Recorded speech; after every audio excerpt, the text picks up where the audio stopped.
दोस्तों very good morning to all of you. आज के इस शानदार वीडियो में आप सभी का स्वागत है। दोस्तों गुजरात में एक पहाड़ी है जिसको गिरनार की पहाड़ी के नाम से जानते हैं और ये एक बहुत बड़ा पिलग्रिमेज है। लोगों को इस पहाड़ी तक जाने के लिए लगभग 5000 सीढ़ियों को चढ़कर उस पर जाना पड़ता है। तो हाल ही में एक नया प्रोजेक्ट बनाया गया है, उसको लेकर बना है आज का क्वेश्चन और इसका पूरा एक वीडियो भी मैं आपको दिखाऊंगा कि इस पहाड़ी पर पहुंचने के लिए एक नया रोप वे बनाया गया है और जो कि पूरी दुनिया का सबसे लंबा टेम्पल रोप वे बनेगा और बना है और इसी को लेकर बना है आज का पहला प्रश्न। तो क्वेश्चन दोस्तों यहाँ पर क्या बना है वो समझते हैं कि हाल ही में यानी कि अक्टूबर 2020 में विश्व की सबसे लंबी मंदिर रोपवे परियोजना, इंग्लिश में हो जाएगा longest temple ropeway project of the world, का उद्घाटन भारत के किस राज्य में किया गया है। तो आंसर क्या हो जाएगा, इसका आंसर हो जाएगा गुजरात। ऑप्शन नंबर सी इसका राइट आंसर हो जाएगा गुजरात। गुजरात इसका राइट आंसर हो जाएगा। ठीक है, तो ऑप्शन नंबर सी इसका राइट आंसर हो जाएगा। इसमें एक क्वेश्चन आपसे ये भी पूछा जा सकता है कि ये जो रोपवे बनाया गया है जो कि पूरी दुनिया का सबसे लंबा टेम्पल रोपवे है, इसको किसके द्वारा इनॉग्रेट किया गया था। तो आंसर हो जाएगा प्रधानमंत्री मोदी जी के द्वारा इस रोपवे को इनॉग्रेट किया गया है। इस रोपवे के माध्यम से जो भी श्रद्धालु या पर्यटक आएंगे तो इस रोपवे की टोटल जो लंबाई है वो है लगभग 2.3 किलोमीटर और जिसको तय करने में अब मात्र 7.5 लगभग 8 मिनट मान सकते हैं, इतना ही समय लगेगा। और इसकी ज़मीन से अगर हम लोग ऊंचाई की बात करी जाए, जैसे इस तरीके से अगर रोपवे गया होगा तो ज़मीन से अगर इसकी ऊंचाई देखें तो 900 मीटर की ऊंचाई पर स्थित ये रोपवे है जो कि 1 घंटे में लगभग 1000 व्यक्तियों को ले जाने में सक्षम पाया गया है। तो दोस्तों पहले तो हम इसके कुछ फ़ोटोज़ देखते हैं, शानदार फ़ोटोज़ होंगे, उसके बाद में हम इसका एक वीडियो भी देखेंगे। इसमें आप देख सकते हो इसमें जो रोपवे का इस्तेमाल किया गया है, जिस ट्रॉली का इस्तेमाल किया गया है, इसमें चारों तरफ मिरर लगा हुआ है। इसके माध्यम से जो भी टूरिस्ट होंगे इस रोपवे के माध्यम से आसपास की हरियाली का भी लुत्फ़ उठा सकेंगे। इसका एक और फ़ोटो मैं यहाँ पर आपको दिखाना चाहूँगा। कुछ इस तरीके से ये रोपवे बनकर तैयार हो गया है और इसका मैं आपको एक वीडियो दिखा देता हूँ।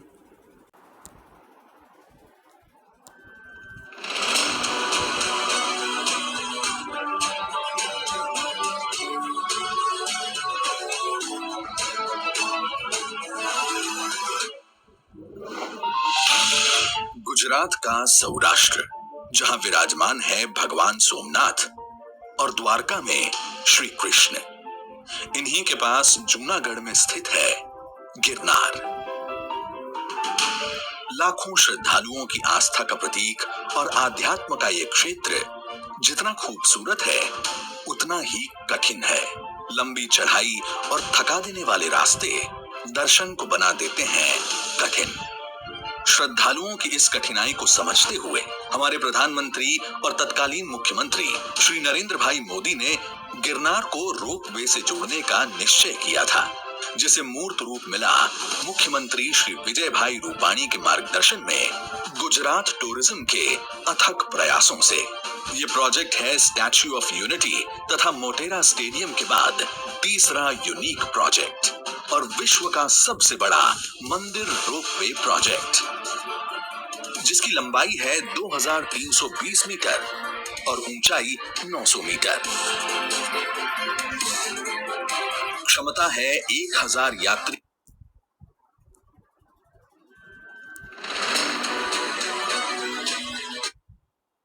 यात्री प्रति घंटे, जिसमें कुल 25 कैबिन, जिसमें खास फ्लोर ग्लास वाला कैबिन भी है।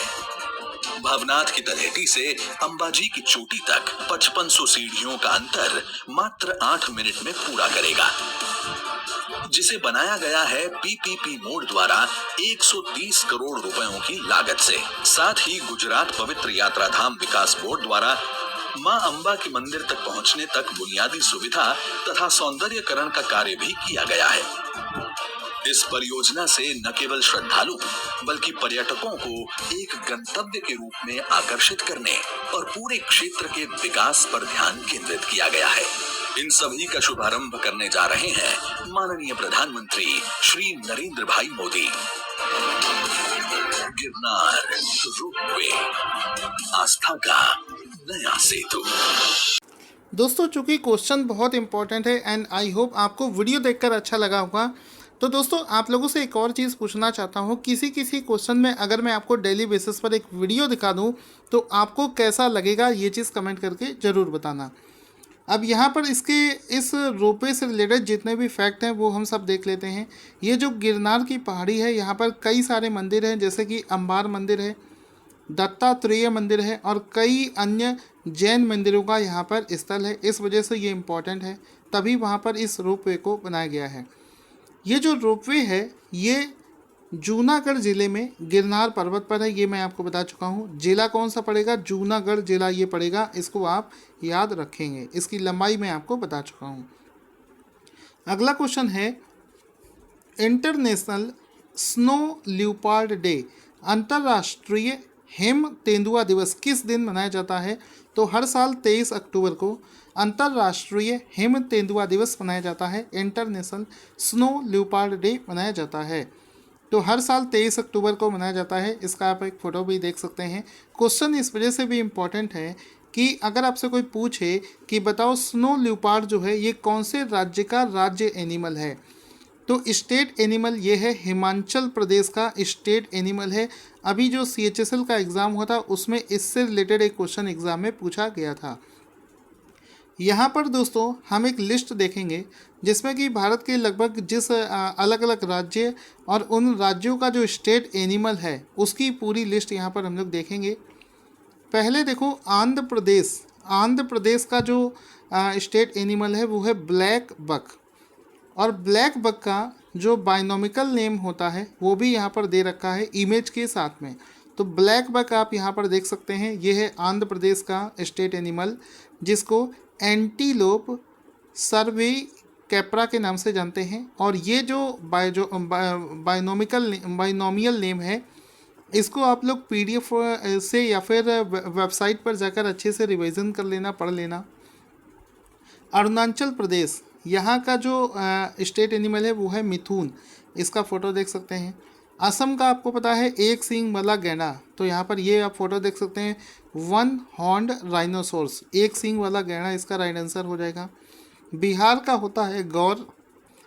थोड़े बहुत नाम और बता देता हूँ, उसके बाद में आप इसको खुद से रिवीजन कर लेना। छत्तीसगढ़ का हो जाएगा वाइल्ड वाटर बुफेलो। इसके बाद में गोवा का हो जाएगा इंडियन बिसोन।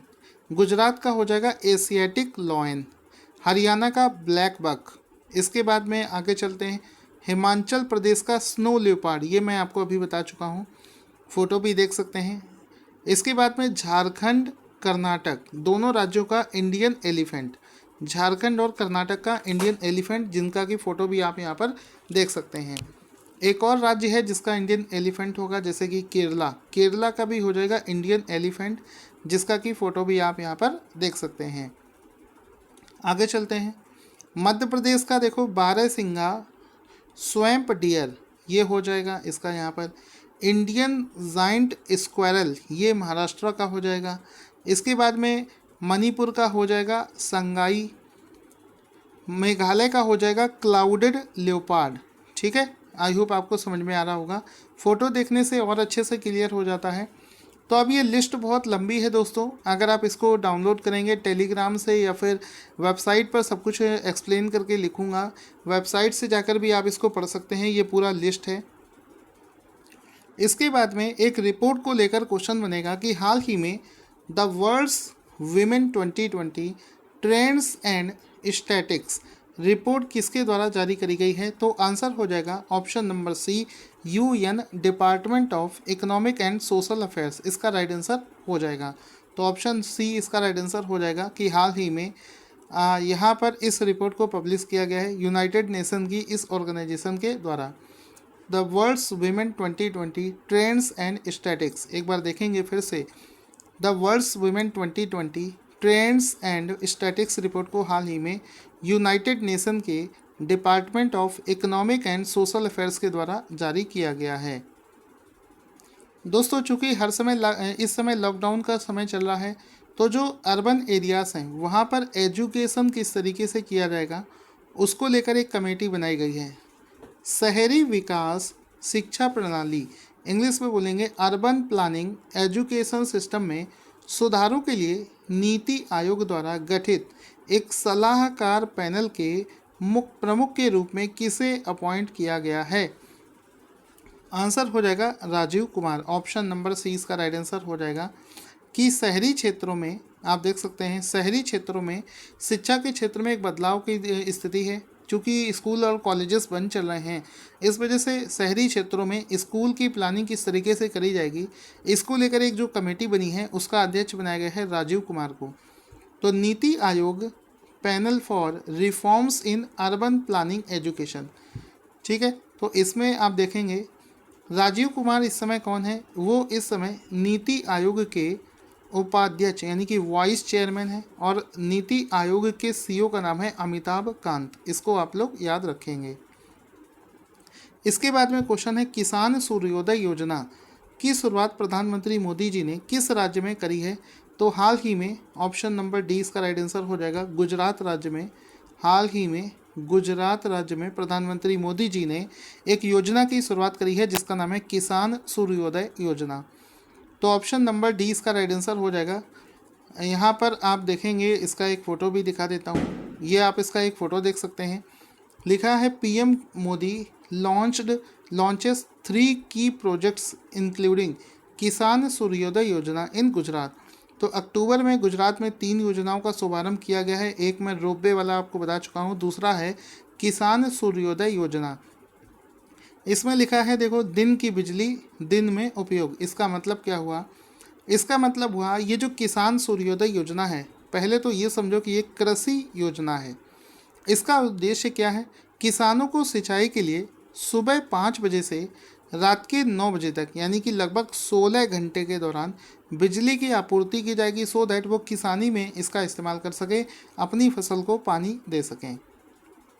क्वेश्चन है कि भारत के किस राज्य ने देश के पहले रेत के टीलों के पार्क सैंड ड्यून पार्क्स स्थापित करने की घोषणा करी है? तो आंसर हो जाएगा ऑप्शन नंबर बी गोवा इसका राइट आंसर हो जाएगा। पूरे भारत में पहली बार किसी राज्य में रेत के टीलों का पार्क बनाया जाएगा। यहाँ पर इसको कैसा दिखेगा वो मैं आपको दिखाता हूँ। आपको पता है गोवा में समुद्री बीच स्थित है, तो वहाँ पर जो समुद्र के किनारे का एरिया होता है वहाँ पर रेत बहुत ज़्यादा होती है। तो इसी रेत के टीले यहाँ पर छोटे छोटे टीले बनाए जाते हैं, जैसा कि आप यहाँ पर देख सकते हैं। लोग इन टीलों पर चढ़ते उतरते हैं, एंजॉय करते हैं, पार्क में उसको एंजॉयमेंट लेते हैं। तो लिखा है the countries first sand dune park to be in Goa 3 crore sanction by the world bank. हाल ही में वर्ल्ड बैंक ने इसके लिए 3 करोड़ रुपए सैंक्शन भी कर दिए हैं। तो गोवा राज्य में इसको बनाया जाएगा। ऑप्शन नंबर 20 का राइट आंसर हो जाएगा। दोस्तों आप लोगों से रिक्वेस्ट है कि हमारे जो मंथली PDF है आप चाहें तो उसे परचेज़ करके रिवीजन करना शुरू कर सकते हैं। क्वेश्चन है वैश्विक मोबाइल इंटरनेट की स्पीड के मामले में ओकला स्पीड टेस्ट ग्लोबल इंडेक्स 2020 में भारत कौन से स्थान पर आया है? तो इस इंडेक्स में भारत 131वें स्थान पर आया है। ऑप्शन नंबर सी इसका राइट आंसर हो जाएगा। भारत 131वें स्थान पर आया है किस चीज़ में?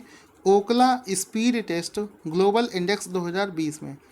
ये ओकला स्पीड टेस्ट क्या होता है? दोस्तों आपके मोबाइल में इंटरनेट की स्पीड क्या है इसको चेक करने के लिए आप गूगल पे खुद से सर्च करना ओकला। जब आप ओकला सर्च करोगे तो एक वेबसाइट आएगी, वहाँ पर लिखा होगा गो, और जैसे ही आप उस पर क्लिक करोगे तो आपके इंटरनेट की स्पीड क्या है एक मीटर इस तरीके से बनेगा। MBPS में GBPS में जो भी स्पीड होगी वहाँ पर आपको वो पॉइंट करेगा। तो पूरे वर्ल्ड में इंटरनेट की स्पीड के मामले में भारत 131वें नंबर पर आया है। ऑप्शन नंबर सी इसका राइट आंसर हो जाएगा। कुछ इस तरीके से वो स्पीड टेस्ट आपको दिखाएगा जिसमें कि 1 MBPS है, 2 MBPS है, 10 MBPS है, ये यहाँ पर शो हो जाता है। इस मामले में भारत 131वें नंबर पर आया है। फिर इसी इंडेक्स में यानी कि किस देश ने सबसे तेज़ मोबाइल इंटरनेट स्पीड के लिए ओकला स्पीड टेस्ट ग्लोबल इंडेक्स 2020 में शीर्ष स्थान प्राप्त किया है? तो आंसर हो जाएगा इस लिस्ट में पहले स्थान पर आया है साउथ कोरिया। ऑप्शन नंबर 20 का राइट आंसर हो जाएगा। साउथ कोरिया इस लिस्ट में पहले स्थान पर आया है। दोस्तों चूंकि इस समय जब लॉकडाउन लगा था तो बहुत सारे ह्यूमंस मोबिलिटी हुई थी, यानी कि बहुत सारे लोग अपने शहरों से घर की तरफ चले थे, एक मास मोबिलिटी हमको देखने को मिली थी। तो हाल ही में उसी पर एक रिपोर्ट हुई है कि ह्यूमन मोबिलिटी शेयर्ड अपॉर्चुनिटीज़ नामक रिपोर्ट किसके द्वारा जारी की गई है। तो आंसर हो जाएगा हाल ही में यूएनडीपी हाल ही में यूएनडीपी के द्वारा ह्यूमन मोबिलिटी शेयर्ड अपॉर्चुनिटीज़ नाम से एक रिपोर्ट को बनाया गया है। इसमें आप देख सकते हैं ये है ह्यूमन मोबिलिटी शेयर्ड अपॉर्चुनिटीज़ नामक इस रिपोर्ट को यूएनडीपी के द्वारा जारी किया गया है। यूएनडीपी का फुल फॉर्म होता है यूनाइटेड नेशंस डेवलपमेंट प्रोग्राम। उसके द्वारा यहाँ पर दिखाया गया है कि जो मास मोबिलिटी देखने को मिला है, बहुत सारे लोग शहरों से गांव की तरफ पहुँचे हैं, उसमें हमें एक अपॉर्चुनिटी भी देखनी चाहिए और इन लोगों के रोजगार के अवसर उपलब्ध कराना सरकार को चाहिए। इस रिपोर्ट का पूरा जो नाम है वो है human mobility shared opportunities a review of the 2009 human development report and the way ahead, ये इसका पूरा नाम हो जाएगा। क्वेश्चन है कि अक्टूबर 2020 में किस राज्य ने भाग्य लक्ष्मी योजना शुरू कर दिया है। आंसर हो जाएगा कर्नाटका। ऑप्शन नंबर 20 का राइट आंसर हो जाएगा कर्नाटका राज्य में भाग्य लक्ष्मी नाम से एक योजना की शुरुआत करी गई है अक्टूबर 2020 में। तो इसमें आप फोटो देख सकते हैं। बेसिकली ये जो योजना है ये लड़कियों के लिए चलाई गई है। इसमें होता क्या है कि इस योजना को जो इंडियन पोस्ट यानी कि डाक विभाग के द्वारा चलाया जाएगा। एक्चुअल में एलआईसी के द्वारा मिलने वाला जो इंटरेस्ट रेट था बहुत कम था, जिस वजह से अब इसको ट्रांसफ़र करके इंडियन पोस्ट के हवाले कर दिया गया है। सुकन्या समृद्धि योजना से जुड़ा हुआ ये योजना है। इसमें जो बीपीएल परिवार की बालिकाएं हैं उनके 18 वर्ष पूरे होने के बाद में लगभग 1 लाख रुपए उन्हें प्राप्त करने की वो पात्र पाई जाएंगी। दोस्तों आज का क्वेश्चन जिसका आंसर आपको देना है कि प्रधानमंत्री ग्राम सड़क योजना को किस वर्ष शुरू किया गया था। अपना आंसर कमेंट बॉक्स में लिखना ना भूलें। जो भी करंट अफेयर्स को परचेज करना चाहते हैं ले सकते हैं, वीडियो के डिस्क्रिप्शन में लिंक है। वीडियो को लाइक और शेयर करना ना भूलें।